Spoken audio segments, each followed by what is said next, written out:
The views and opinions expressed on this podcast are solely those of the individuals involved and do not reflect the views or endorsement of any entity. Nothing being said on this podcast should be considered as investment advice.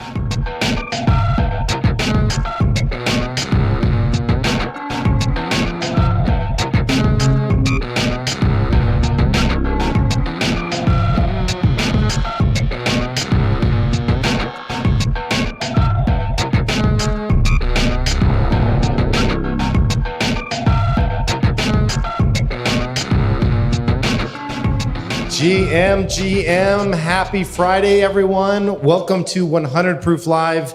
This is the show, a show. It's not the show, it's a show about... Amongst other shows. There are other shows about digital art, NFTs, and community. Did you write that in there, Amanda? I did not. She did. She did. Community's very important. It has a trademark after it, which means you know that Amanda wrote it. Yes. Yeah. So if you can't tell, it's a little bit different than we normally do in terms of shows. Derek is dead to us now. Yes. No, we love Derek. I would like to be called Derek. Yes, you can be called Derek. Please. We have Derek. Actually, I talked to him yesterday. He is traveling. He's in New York. He was out there doing a talk. I was supposed to be out there with him doing the talk, but I bailed because we just got back from Tokyo. We did. We'll talk about that. But today, Justin, Proof, co-founder, with me on stage. We got Amanda, Proof's Culture and Community Vice President and CEO of Community. She likes these titles. I'm changing the title every single time. And we got Tony Herrera, who is a collector and advisor. Tony, good to have you here. Thank you for having me. So great to have you. You've got some great stories to talk about today. We got some fun stuff. And you're jet lagged like we are too. I am. I literally flew into LAX this morning at 6 a.m. Yeah. And where'd you come from? From Patagonia to Buenos Aires to LA. Oh my God. Okay, so you're feeling it. 15 hour, just from Buenos Aires. Yeah. Please tell me Buenos Aires to Sao Paulo to LA.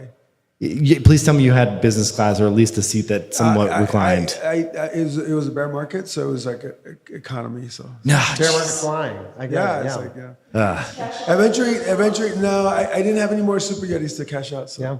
Yeah. Well, we have Moonbird's Talons coming soon, which is going to be our rewards. There you go. Well, you can transfer them to any airline you like. I'm just kidding. That's not going to happen, but it might. You might be transferable Definitely like that. Could be. I don't know. Sorry, I always get in trouble. Amanda is the one that keeps everything on the rails at the company. Just turn on that guy's like voice that happens in the beginning about like this is not financial advice. And just bring it over. Yeah, seriously. You need a little panel where you can just hit a button, just like not a financial advice. We used to have one of those. We used to have a really cool little box. A button that said not financial advice? No, we had one that just said rug. Yes. The mixing board. The mixing board. You had a lot of audio clips in there. Yeah, that was fun. Yeah, that was fun. So let's do a quick recap of Japan. Justin, how did you enjoy your second time there? It was really great. We had a ton of great experiences. We did Tokyo and Kyoto while we were out there. Spent some time with the Sakazuki group out there, which was really great. Had an amazing event out there with them. It was amazing. Yeah, it was a ton of collectors came out. It's great to see some of the Moonbirds family out there. There were hundreds of people at the event and the collective as well. Yep. Japan for us as a market, when we think about where we want to be and spend time, talk about just one amazing culture that's like love for artisan things, and we also share that. Deep appreciation for art and our style of art in particular. A lot of good comments around Mythics and that new collection, and just relatively new to the NFT game. Like that is just getting booted up there. So it's pretty exciting. We've got some fun plans there, which is going to be really, really cool. We were talking about Japan. You make it out there every once in a while, right? Yeah, just Bright Moments. The last event was Japan. Yeah, how was that? It was amazing. I mean, so Bright Moments Japan happened in Shibuya, and the fortunate thing for Bright Moments is, it was just a spectacular venue with the help of a lot of the locals, Joe Ito, Karate Kid, James Higa. Yeah, it was it was. I frankly didn't think that they would be able to top Tokyo because it was so spectacular. But yeah, Patagonia was just different. Yeah. Yeah, I can't wait to hear about the Patagonia trip. We'll get into that. One thing I will say, though, while we're on the topic of Japan, is that we spent a lot of time. Colin came out there with us as well, and he's our kind of head illustrator for the Mythics collection. In the Moonbird Studios. And he's running kind of Moonbird Studios. There are a lot of animation houses out there. A lot of really interesting things that we're kind of, looking around, paying a lot of attention to the collectibles scene out there, what's going on out there. Exactly. So expect more for us in this coming year around that type of stuff. So, yeah, I think one of the things that we've been talking a lot about is, ultimately, like when you think about art, when you think about the things that you're passionate about, collection, all of those things, like there are both digital and physical manifestations of a lot of that. And so we have been really interested in exploring sort of those lines and what that looks like to be able to extend, digital and the physical in some ways, but also like when we think about Moonbirds, and I know Moonbirds right now are seeing a lot of exhibitions coming out for the collective side of the house, but just know we are thinking a lot about what that extension looks like to be able to bring that over to that community. Yeah, absolutely. I think that, for us, obviously we're not going to go keep dropping massive collections of NFTs. We've got two primary collections that, if you think of Proof Collective as a different, more collective group, I'm talking about just straight, kind of artwork-based PFP characters. We have two amazing collections to pull from to go do some new stuff coming next year. So very excited to get kicked off that studio. It was a good trip. And honestly, like the event with Sakazuki was incredible. Being able to be there, to be in the midst of people that are really genuinely excited as well about what this technology brings, and really how a community can show up around that was really incredible. Yeah, I mean, I met, so Sakazuki's kind of founded and spun out of the Suntory Group, which is a massive organization out there. Met the head distiller for Suntory, which was fantastic. He poured me a little side whiskey, which was a lot of fun. I mean, you did miss the studio tour or the actual distillery tour. I did. There was a 2-day. It was great. Small fever. It wasn't 2-day. We didn't sleep in the distillery. Yeah. No. Yeah. I mean, I was down for the count for 2 days. Yes. We went a little hard when we first got there. I got a little tiny bug, and then you got it later. So sorry for giving that to you. I really moved around. But that was fun. It's great. All right, so let's move on. So that was a great trip. More on that in the coming months. But the pump, Amanda, what has been going on since we've been gone? Like, are we back? We're back. I feel like you guys should go on business trips more often because you guys left. Pump. All of a sudden, just don't be present. All That's of us. What you're asking. No, everyone misses you. By the way, we're happy you're back. We're so happy you're back.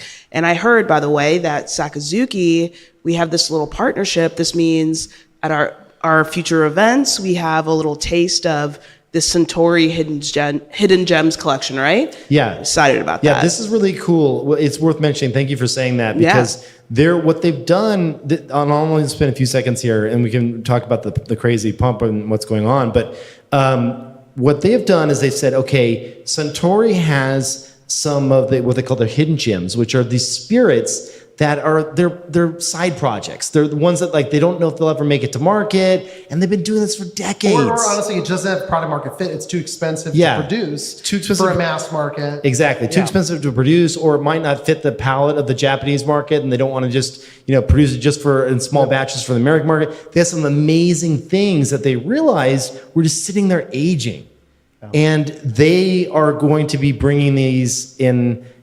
I don't want to ruin it for them, but they're doing some NFT stuff and they're doing some limited spirits, and know that when you come to some of our events, there'll be a way to taste some of these spirits that you will find nowhere else on earth except via Sakazuki. So it's almost like the technology of bookmarking valuable objects and being able to call those things is a really wonderful thing. Right. And it can be used in some really compelling ways. It's going to be cool. Yeah. Hell yeah. But anyway, we are back. We are back. We're back. What's happened? Let's do a little recap. So while you were gone, ETH got over 2K. I saw that. We're back. We're so back. There's some rumors about an ETF, an ETH ETF, actually. BlackRock, yes. And maybe Kathy and ARK, and I don't know, maybe. But all of that, and then the Simpsons episode. Did you guys catch that yet? I missed it. I saw a clip, but You'll I have gotta to- go watch I saw it. a lot of pictures. A lot of pictures, Goose references, Doodles references, so many amazing references. It was amazing. It felt really, really good to just be there on a Sunday night, knowing that this was happening. And that kind of kicked things off. And then ETH again pumped to 2K. And then just the perfect little icing on the cake, Gordon Goner comes out of retirement, of hiding, I don't know, and crushes it with some incredible buys. I think he started off with a zombie punk. Huge. Because you gotta go with the punk first. And then just kept going. And I think it was, as somebody who pays attention to, NFT culture, it was a cultural moment. Well done, Gordon, right? And one of the best things I think that he did was also tap into the art market. And I felt like that was probably the most bullish thing for what we're trying to do here, is knowing that you have a bunch of money. You're gonna go maybe first with PFPs, and then eventually it all makes sense for you to go for these high net worth art pieces. So he got a squiggle, a pipe squiggle, a gorgeous one, and he got a beautiful, yellow background Fidenza. Outrageously. Yeah. beautiful. Just Oh, yeah. gorgeous. He said he was spending too much money on it, but he wanted it and he was going to do it. So props to Gordon for kind of showing us exactly what it is that we're trying to kind of really rally around with our community, and what we're doing, and our mission is that it all comes back to art. It all comes back to supporting these artists. And there's nothing bigger of a flex than that. So that was amazing. Trading volume went crazy. If you guys haven't catched the digital art market report that we sent out this morning with Sam and Brian Brinkman, they go over a really good amount of exactly what happened this week. But I think we were all here. We all saw all the projects are kind of crushing it. Everything is up. We're back. I think we're back. What do you guys think? You guys have been gone. What do you guys think? I'm optimistic, stay? but I'm still a little cautious. Yeah. Because I'm sitting there and I like the signals. It feels good, but I'd love to hear from a big collector. What are your thoughts on this? Oh, I'm kind of with you. I mean, it was good to see. I mean, I was in Argentina when I saw all this happen and just kind of watching it on Twitter. But yeah, I mean, it's good. I'm kind of cautiously optimistic. See if we maintain over 2K on ETH, and where the volumes are good, but I don't know if they're sustainable. Yeah. Are you buying anything right now? I bought a few things from the drops of Bright Moments. So I bought some of the artists there. I've bought a few things here and there. I tend to buy stuff through non-doxed wallets. So but mostly art. I haven't really bought a lot of PFP projects. I've been buying a lot of art. Yeah. So Tony, I don't know if we have the time to really kind of explain how you got here. But if anyone doesn't know about Tony, do you want to give us a quick little rundown of how you are here, how you can take economy all the way to to Buenos Aires? Tell us a little bit about that. So I got here through a really kind of weird way, and most of my work. So I'm Mexican by birth, born in Mexico, in Baja California, a little bit south of the border. Came here at 7 years old and just kind of had that immigrant experience. Grew up here in LA, and then I've sort of always been in the immigrant space. I went to the Marine Corps, got out. Right out of high school, went to Marine Corps because I didn't really know what I wanted to do in terms of, I didn't want to go to college, so I went into Marine Corps, came back out, and then I did start going to college, and when I was going to college, I started working in a field, mostly working with immigrants. Speak Spanish, just kind of back in the day when you could still find jobs on LA Times, classifieds. So I ended up in a job that was basically helping individuals who had been injured at work, find new careers, get vocational training, find new careers.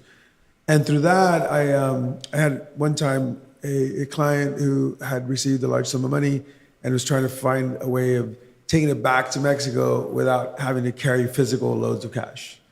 And so in that process, I said to him, I said, you know what, I think there might be a way for you to do it. And there's this thing called Bitcoin, and I had already read about Bitcoin. And so then I kind of explored it, and in exploring it for this particular client, because one of the premises of Bitcoin was actually, one of the early premises that's long forgotten was that it was a solution for remittances. If you look back on one of the premises of Bitcoin was, borderless, permissionless money, and it was always touted as a potential disruptor to remittances. So in that process, I tried to help this gentleman. In the end, it didn't work because obviously you can send Bitcoin, but part of the problem is converting it to local currency. So it didn't work, but then that happened to lead me down the rabbit hole of cryptocurrency. Discovered Ethereum later on, initially bought Bitcoin, and then later on bought Ethereum, and really went heavy into Ethereum in 2017, 2018 because of the ICOs, because I wanted to participate in ICOs. And so I participated in a number of ICOs. And then through that, there's like, people ask me all the time, what led you to NFTs? And what led me to NFTs was just that back then, if you think about it, there wasn't a lot of uses. Once we had the speculative bubble of ICOs, you sort of like had whatever ETH you had left over, you're like trying to figure out what to do with it, right? And then this was before DeFi. And so then I somehow discovered Rarible and Maker's Place, and started buying just small pieces of art, not spending a lot of money. But in that process of trying to read as much as possible about Ethereum, by then I had become this Ethereum maxi. Like I had become like this. Oh, smart contracts are going to be, change society and everything else. And so by then I was trying to read it as much as possible. And one of the articles that I had read somewhere, I must have been Reddit or Mashable, I stumbled upon the punks. And so I was also trying to evangelize with the community, with the immigrant community, borderless money. And so I was onboarding people. I discovered these things. I don't know if you guys remember Ether cards. Yeah. So Ether cards. So I literally would onboard somebody with a card. I'd say, hey, Justin, here's a card. I'd send you, $20 worth of ETH or whatever. And then so they did that, and I would just evangelizing ETH. Anyways, long story short is that I stumbled upon CryptoPunks. I had downloaded the Mist wallet at the time, which is the Ethereum Foundation wallet, which is now a deprecated wallet, and somehow figured out a way to claim CryptoPunks. So in the summer of June of 2017, I ended up sitting at my desk. How many did you claim? I ended up claiming 104. Wow. I claimed 10. You claimed 10. That's right, because Sean helped you recover the V1s. Yeah. So no one believed I claimed them. And I was like, I don't know how to prove it's an old wallet. Like, can you look at this? Yeah. And they're like, oh shit, you did claim them, and you have some V1s there. Yeah. And then I got the V1s out, and then everyone finally believed me. How many do you have left? I have one left. One punk? Oh no, I think I have a couple of V1s left. Yeah. But I have one main CryptoPunk left. You graciously gifted one to Sean for helping you out. Yeah, I mean, I wouldn't have found him otherwise. He was very, very nice. Sean's amazing. I love Sean. Very nice guy. Tony, how many more do you have left? Me, of the punks? Oh, I have about 10% of what I claimed in different wallets. I wrapped some of them. I've actually been using them recently to get loans on different platforms. Amazing. Amazing. Well, Tony, I mean, I think you are just this. We're seeing even in the comments on YouTube, Lucas, who met you in Buenos Aires, Lek. We love Lucas. We've met him a bunch of times. He's amazing, and he says you're an amazing person. I think you are such a staple in this community. I think if both Kevin and Tony are saying they're a little cautious, I think it means we should be a little cautious, right? I think in terms of are we so back, right? Like I love hearing your story. Everyone loves hearing your story here in the comments. We see Aventurine in the audience. We see Dort in the audience, a lot of people just giving you your flowers. So I love that. Thank you. Appreciate that. And I think, just to kind of bring it back to, are we back?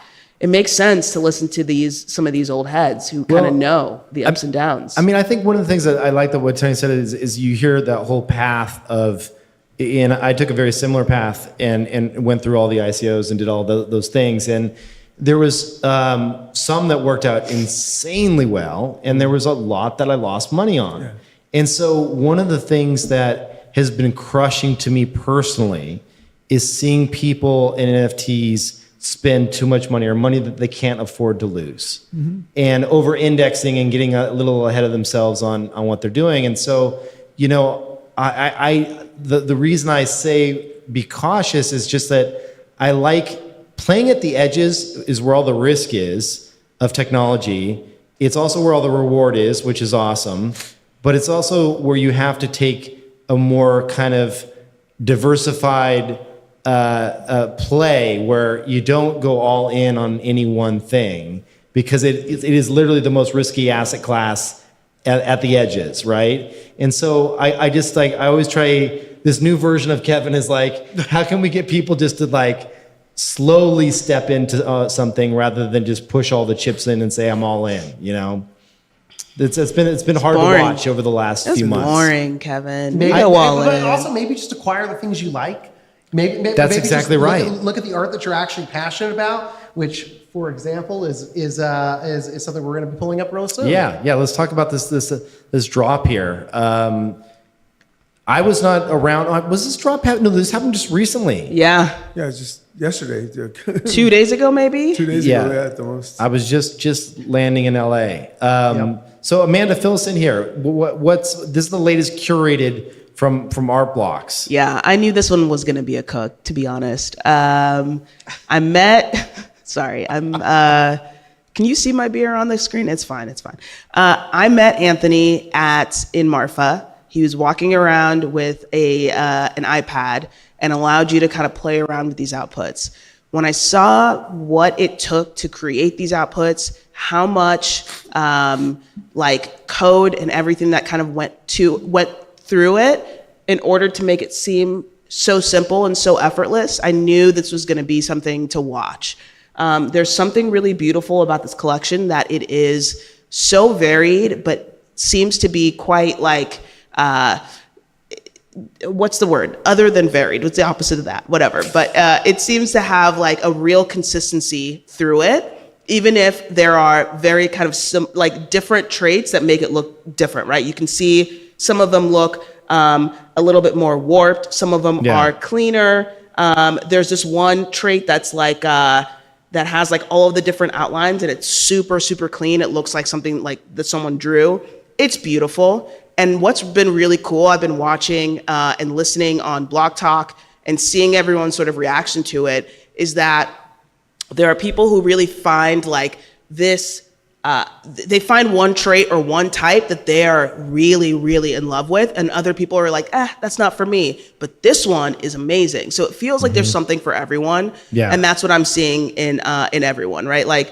And the most amazing thing about this, and I think this is something that you always pay attention to, is that it seemed like a lot of the artists were really into this. William Mapan, I think, had the highest sale at 7.7. Yeah, 7.7. It was, you saw so many artists kind of come in. You saw Harvey buy. You saw a couple other sort of big names come in and actually buy on secondary. And that's just a really, really great sign. So this felt like a curated that was really, really well received by the community. You know what's funny, Amanda, is you and I always talk about art, and you pass them back and forth, and sometimes what you said made me think about our difference. And you're like, I saw the code and I just knew this was going to hit, and I'm the opposite. I'm just I don't care about the code. No, he doesn't. I don't care about the process.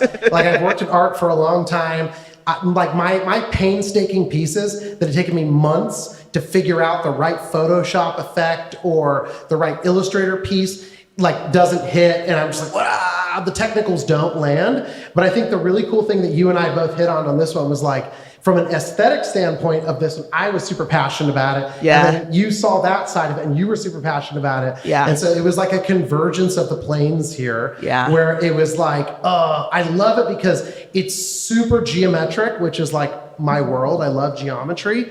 But then it's like the coolest thing you can do with rules and rigidity in the universe that you're building is like find those moments to fuck them up. Yeah. And so like I love the idea like the one we're seeing. I think I might be covering pieces of it where it's like hard geometry, hard lines, 45 degrees, great color palettes, and then all of a sudden you hit this like whirlpool where it's like fuck your 45 degrees. Let's get a little wild and let's get a little crazy. And for somebody who works in this kind of world, in this universe, to do that in Illustrator, to do that with my tools and manipulate that stuff, that is an area that code can do really, really beautiful, profound things with. Yeah. Yeah, the one thing I will say that, not to call you out, Justin, but to secretly not call you out. Wow. Is, I love where this is going. No, sometimes he will be in the office and we'll be looking at art and Justin obviously is like a legit artist. I'm not. Yeah, but he has terrible taste. Well, hold on. Like He has terrible taste. The funny thing is, legitimacy is a silly thing. there'll be like a really household name artist. Sometimes you'll be like, oh, that's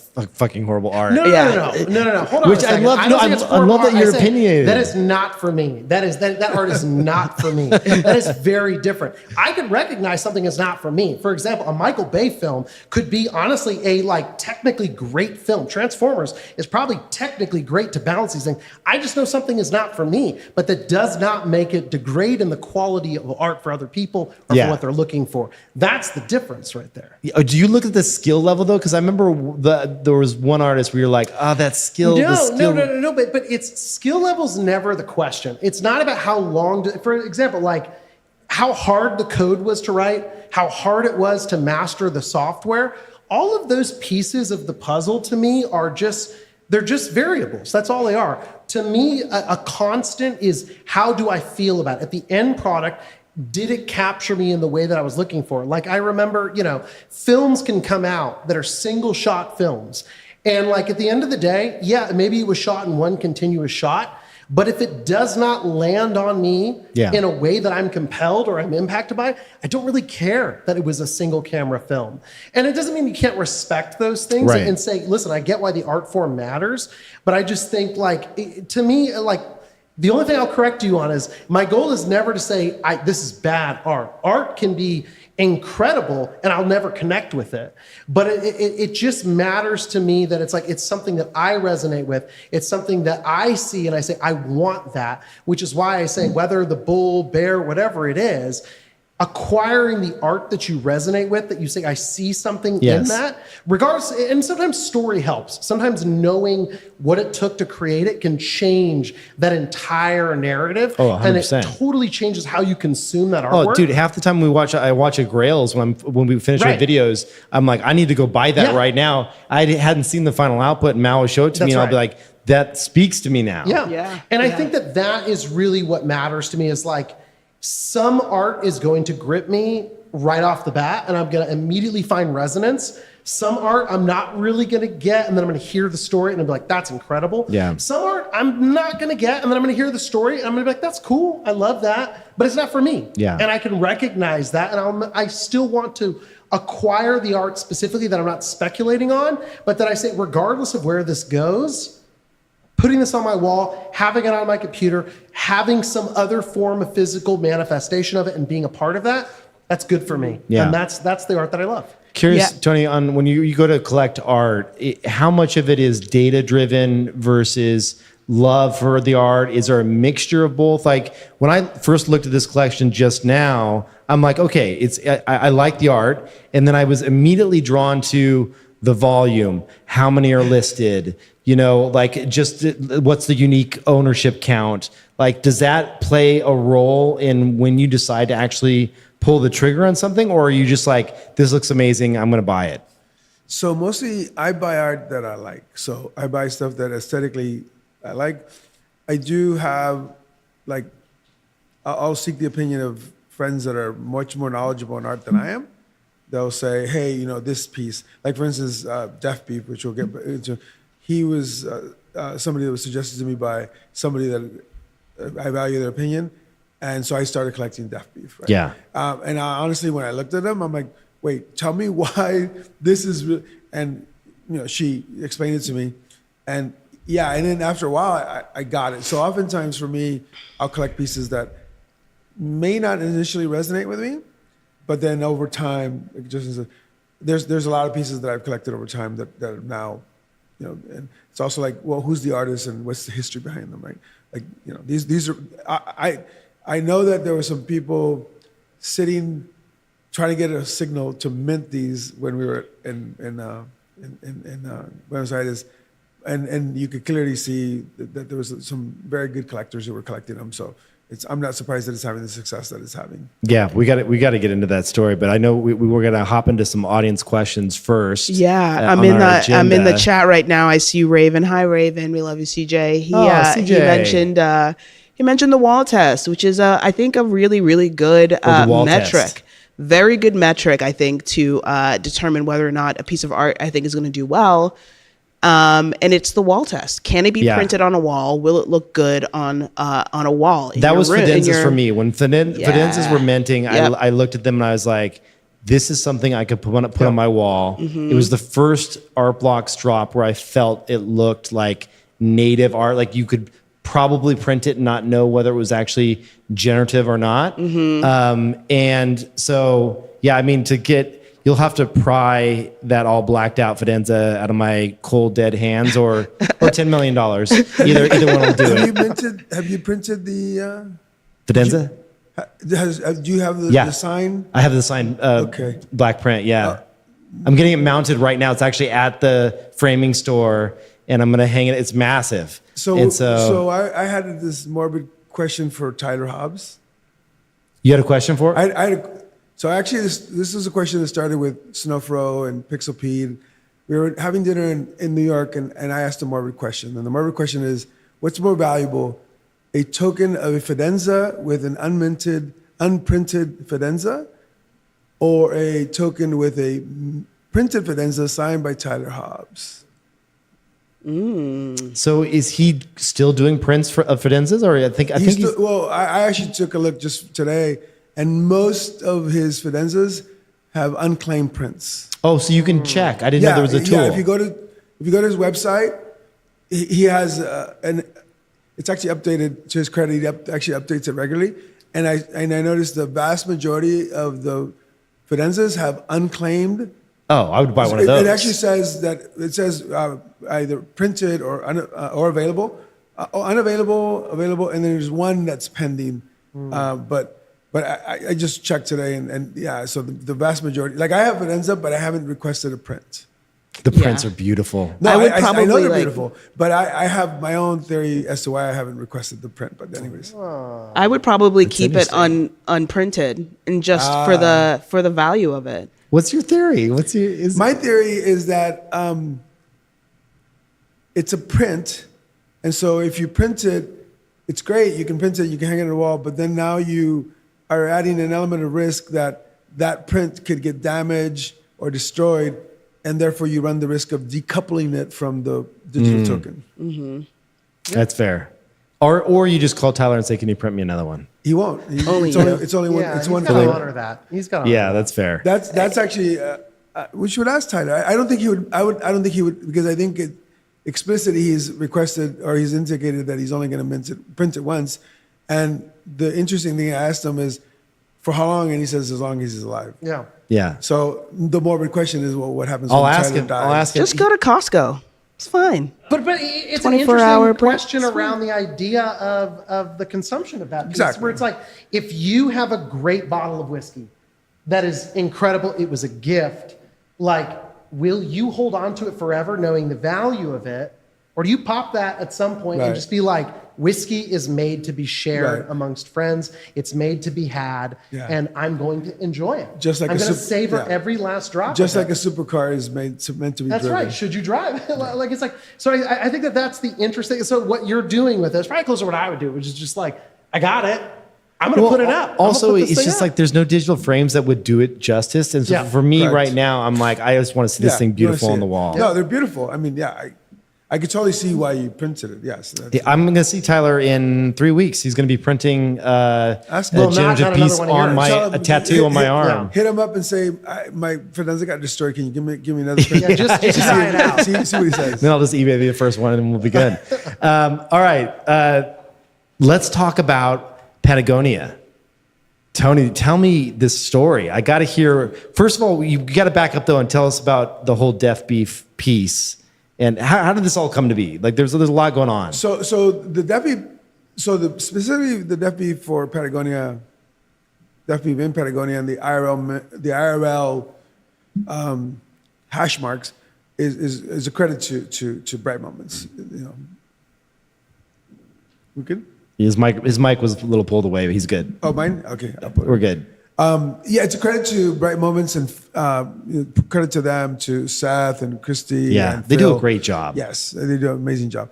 But Hashmarks by DEAFBEEF and Patagonia are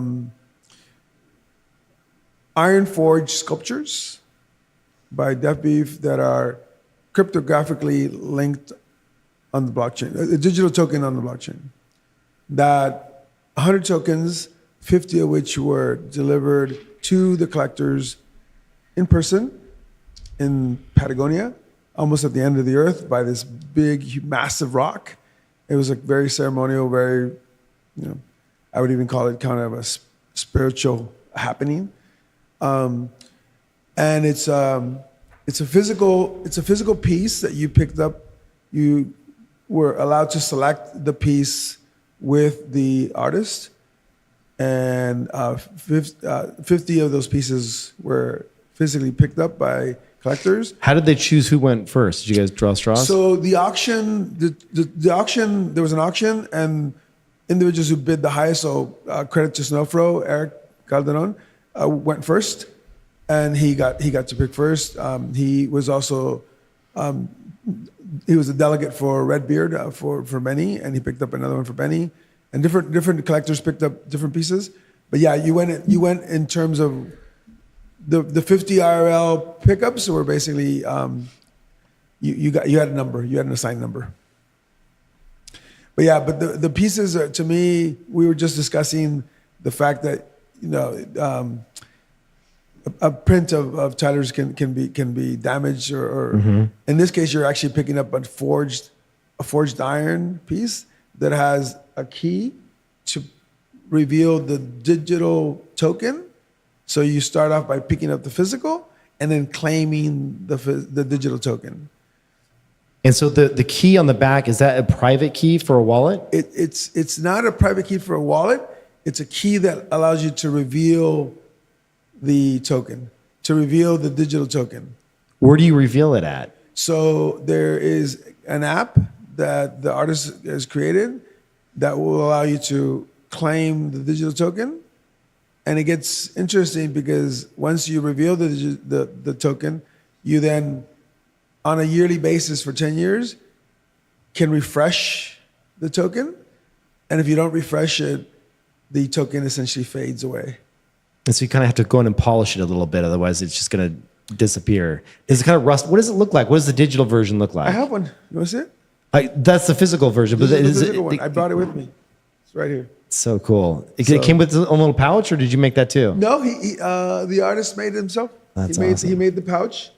So it's a really cool pouch. It's kind of unfair that DEAFBEEF does both code, digital stuff, and Oh, then he's- all he's this a like superstar. metalworking, I mean, like tanning. I've started looking at his pieces, and I've started looking at, like, I'm one of those individuals who has Discord but doesn't necessarily jump in, and I've been lately jumping into his Discord, and just the amount of projects that he's done. It's insane. Yeah. But this is.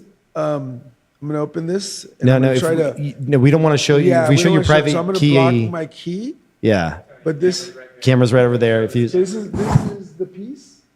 So this is the piece right here. So that's my piece. All of them So uniquely cool. different So beautiful. and then on the back is the key. is the key. So there's a there's a reveal key and the series of your token. So each token is it starts with 0 to 99, so 100 tokens. And earlier, Justin and I were discussing it, and I had a question for the artist, which I said, this is interesting because you just delivered 50 tokens. 50 of the other tokens are going with Bright Moments to be picked up by other collectors worldwide. And it dawned on me that some of those tokens were being transported on a plane. You know, planes have accidents, and my question was, okay, what happens if those, you know? And so there's a chance of that, right? There's a chance of loss. There's a chance of the fact that a bunch of the collectors pick them up, and that somehow some of those physical sculptures will cease to exist. The other question becomes, of those collectors, how many will actually go through the process of revealing their token? And then, more importantly, over time, is how many of those collectors will actually reveal or refresh? Yeah. And by not refreshing, allow their tokens to basically go gray because they'll disappear. And then after the 10 years, is it locked in then? So after the 10 years, it's locked in. So you'd have essentially a physical token that's coupled with the digital token. And I don't know if I can say this. Hopefully the artist doesn't get upset at me. But there is an incentive that comes afterwards from the artist, in that he's agreed that for any collector who still has the physical with the digital token that's been refreshed, there's like an incentive for you to do that. There's something that comes at the end, and I don't want to say what it is because the artist isn't here to validate that, so I'm not going to reveal. But it's an interesting mechanics, if you will. Yeah, to keep them together. It's an interesting mechanic because we were discussing earlier about just a potential print dying, right? Ceasing to exist. In this case, it's a forged sculpture. Yeah. Where even if your house burned down, you still have the token. Yeah. And the reveal, laser etched reveal would still be on it. Crazy. Yeah, I have a Beeple sculpture, one of those rotating ones called Heaven and Hell. And I'll have to ask him if he would make me another one if it burnt, like if that got destroyed in some way. Because I have the NFT. I just don't know if you only get one, or would he make you another one, or I don't know how that works. I don't know. I mean, as an artist, if I was an artist, I don't know that I'd be open to just creating a new one for you. Yeah. I mean, it's like, because it's almost like, as an artist, it's like, okay, well, I guess, I don't know. I don't know. To me, it just seems like, well, it's like you already created it once. It's like, I don't know. It's like, I don't want to cause any controversy, but it's almost like the V1, V2, right? V2 of CryptoPunks, right? It's like you already had the version 1 of the sculpture. Why are you asking people to create you a version 2 of that sculpture? Yeah. I would actually love to talk about that V1, V2 drama in a bit, but I will say that Raven, shout out to Raven, he got the quote from the website. It's on the website that the gold version is going to be available. Oh, it is. Okay. From Awesome. DEAFBEEF. So there you go. in 10 years, you can. It says. If I'm still alive, the owner of the physical object becomes eligible to have a similar forged object from pure gold. That's really incredible. And I mean, I actually think that there was a gold grail. There were a couple gold grails from our Grail season 3 that DEAFBEEF did. Some of them are silver and other sort of materials, and a couple of them are gold. We did a raffle for physicals, and a couple of people won gold ones, or at least one person That's so did, crazy. which is amazing. Like it's so incredible. People need to stop sleeping on our grails. Like those our things grails should be are 10x insane. the price. Like We some know. of them are. It's fun. I need to go in there and Get in there. Bull market speculation. yeah. I'm not trying to speculate. Not financial advice. It's not financial advice, but I will say that there is a couple grails that I'm eyeing, and I'm like, I need to go pick up. Yeah. I missed them. I missed them. I need a wall, by the way. I always do. But we're in an interesting space though, where it's like, you know, there's this digital version and there's a physical version. And so there is that question of like, what happens when something happens to the physical? And in the recreation process, like, it's like, should it look different? Should it somehow note its difference? And just like anything in life, maybe we should seek the counsel of Taylor Swift and look at the fact that she has Scooter Braun versions and Taylor versions of her albums. She's a visionary. She's done it ahead of time. And they are uniquely different, but they are similar. And they are really iterations of that same piece in some way or another. My vote would be, as an artist, that if you're going to recreate something, you can maybe in theory recreate it, but make sure it's not the same thing. Yeah. Just like Taylor did for Taylor's versions, which are great and now streaming on Spotify, not one of our partners. Amazing. Are you a fan? You're a fan. I do love Taylor He's a Swift. We know that. Yeah, I do. He's clearly a Swiftie. Seriously. That's hilarious. That's hilarious. So back to that journey though from Taylor. This is the last time I'm doing 100 proof, okay? No, it's good to have you here, man. I'm glad you're doing this. Please keep referencing Taylor Swift. It's for our normie audience. It works. It's fine. So did DEAFBEEF say what's coming next for him as an artist? Has he talked about any future drops or? No, I don't think we even bothered to ask, but I'm sure he has. I mean, he's a prolific artist. I'm sure he's got something up his sleeve. You know, one of his other pieces is very similar. Not exactly, but well, it is similar in that slightly different mechanic. That if you send it from wallet to wallet, it degrades in quality every time it hits a new wallet address. Which I thought was just such a really fun thing to do. Yeah. And this was like a couple of years ago when that came out now, or at least a year and a half ago or something like that. He's just such an innovator in so many different ways. Yeah, the more I look at his work, the more I'm enthralled with his work, because it's like, I mean, he's not only his work, but he's done. I mean, he famously helped, you know, Lava Labs with getting the Punks on Chain. You know, it's like, you know, he's become one of my favorite artists. That's awesome. I think it all kind of lends itself to talking about the beauty of IRL, right?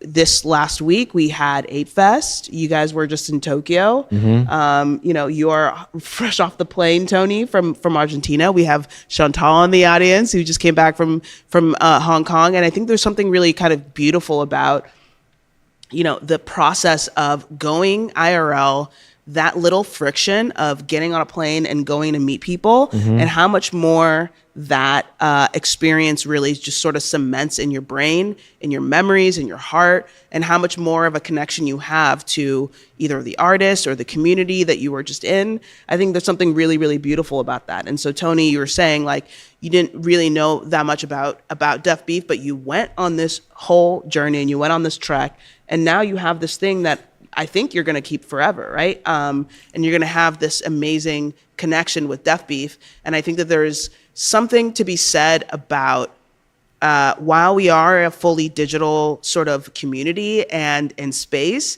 there is something to be said about what happens when you kind of unlock a little bit of that IRL. I think personally, I'm not a big Prince fan. I'm a digital like maxi, but I do think that there is something to be said about when you finally print something, now you feel this connection to it. Now you feel like, oh man, I can't sell it because it's on my wall. I love it. I see it every day or whatever, right?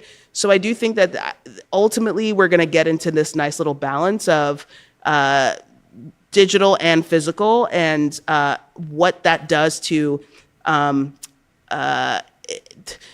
improve, alleviate, I don't know, like make this whole thing feel much more important on the digital side, right? When you can get a little flavor of that IRL. Yeah, right? 100%. When we were at in Tokyo, one of our collectors that came out had just went to Ape Fest, and it said it was amazing, and it made some new friends, and like just this idea that we can come together and celebrate and kind of lock arms in real life. It's a very powerful thing, and something we got to do more of this coming year for sure.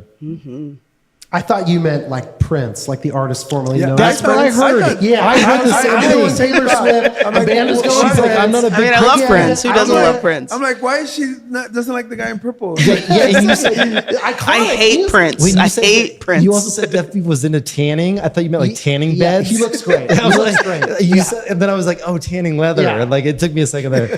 This is some echo but going on here. The It's hard to IRL hear. portion is super interesting, Amanda, because I know you and I have talked about this a lot, because you work with community side of the house, and it's like, you know, when I was more just exclusively in the design space, I did a lot of kind of like live events, conferences, and like some non-conference versions of it. But it was like getting people together, the exchange of ideas, really finding kind of that common ground, and really like trying to optimize for the fact that it's like we are all so different, and what brought us here and how we showed up is probably very dramatically like even your story of how you found your way to crypto was so markedly different than how I found my way over here. And I think it's such a beautiful thing to share these stories, to feel human in a space that maybe sometimes doesn't always feel that way, and to lose sight of that, I think, would be a real shame.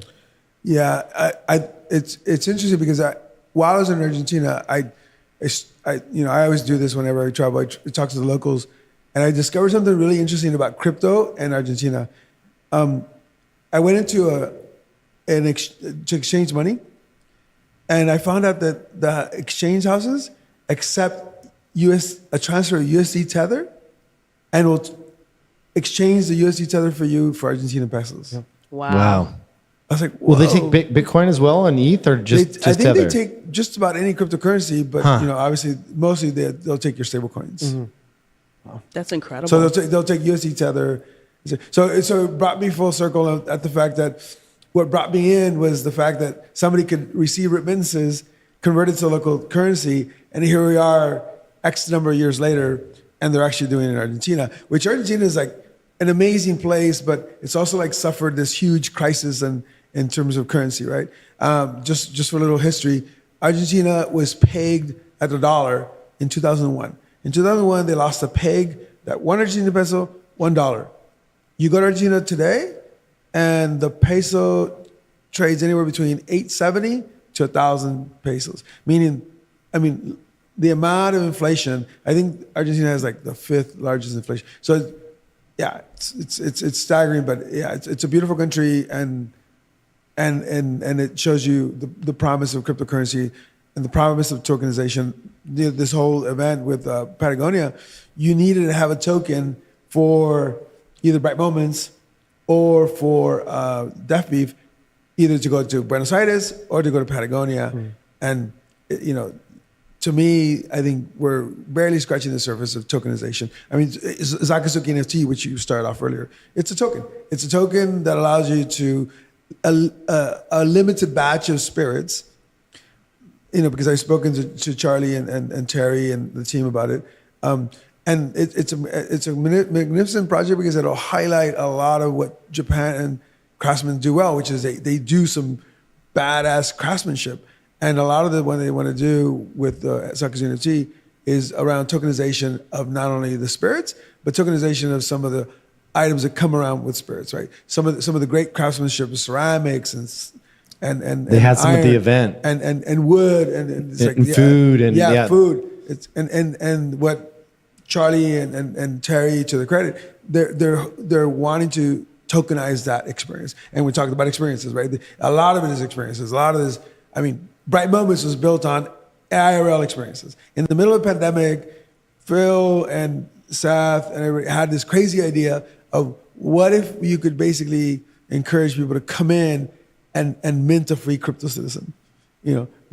They're coming in. People were literally would go on the sidewalk and talk to people and try to get them to mint a crypto citizen. That's how that Bright Moments got started, And yeah, and look where we are. They're doing amazing tokenized IRL experiential experiences that are just I can't wait to see what they do in Paris. I can't wait to see what they do in Paris and then Venice. So February is Paris, April is Venice.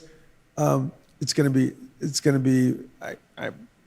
the only way they can top themselves is probably for them to do something by taking over the Eiffel Tower and do some sort of laser show, and hopefully it doesn't burn the eyes of apes when they go there. The few apes that decide to go. Too soon. I'm pretty sure. I think that's the whole point of like why it's impossible to not see the future of what we're doing as going to be a part of that narrative. Yeah. Like the very fact that like Summer is here and like I know your work and I love it and I'm committed to it, and you're like this incredible storyteller that uses the medium of photography and photo manipulation, and I know other like typographic designers that I've loved that have gotten into it. I know illustrators, I know animators, I know filmmakers that are all thinking about this. And my background coming from design and illustration is like, oh, I know people in tech. I know people that are good with type and they know how to lay out UI, UX. And I know some illustrators that are good with, Illustrator. But this space and what it can build, like the technology that's here is undergirding all of it. It's an architectural piece of it. And it's going to continue to be important, whether we're in a bull or a bear market. And I really do believe that the future of all of this is bringing creators together to build incredible things, bringing collectors together to be able to be a part of this community, the narrative of what's being built here. Like, we're never going to stop producing art, which is really an abstraction and or some sort of pull out of our human experience. And I think it's one of the most powerful things we do as people. And I remain continually bullish on the human species and what we're capable of. And I think that like tokenization is one aspect that we can utilize for it, but I think it's going to continue. That's it. Every time he talks, the full price of the entire space just goes up. Are we so back? He was talking, ETH went up. Yeah, exactly. Not, so when you said, and it honestly shouldn't, because it's like you shouldn't listen to anyone. I'm a talking head somewhere. Yes. I want to listen. Max bidding right now. Sorry. One question I have for you is you said, Summer, I know your work. Which Summer? Summer Wagner. Summer the. If I was to geek out on a particular I didn't know artist, that. If I was to geek out on a particular artist, That's Summer this Wagner. Year, Holy shit. In the year of Justin's art collection, it's Summer Wagner. He does love you, Summer. He won't stop talking about you. It's a lot. It's too much. The number of times you've come up with The Office. Also, Kevin won't stop talking about you. This is like a film. Yeah, he loves you. The first season of True Detective had a piece right here, and I could be a part of it. Why did no one tell me Summer Wagner was here? So that was it. That's all I wanted. Yeah, that was a little flex on my part.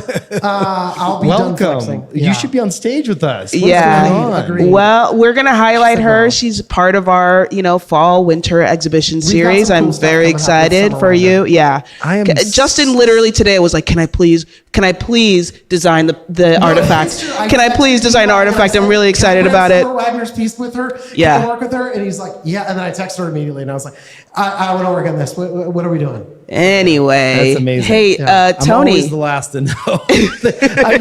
We love that for you. I know that's amazing. Well, welcome, Tony. We got to get her on stage at some point. We do. Maybe not today, we will. We got to get you on stage. Tony, I have a question from the audience from Sam. Sure. Shout out to Sam. Shout out to like everyone who's spending their Friday night on YouTube with us. Like, that's amazing. Like, thank you for that.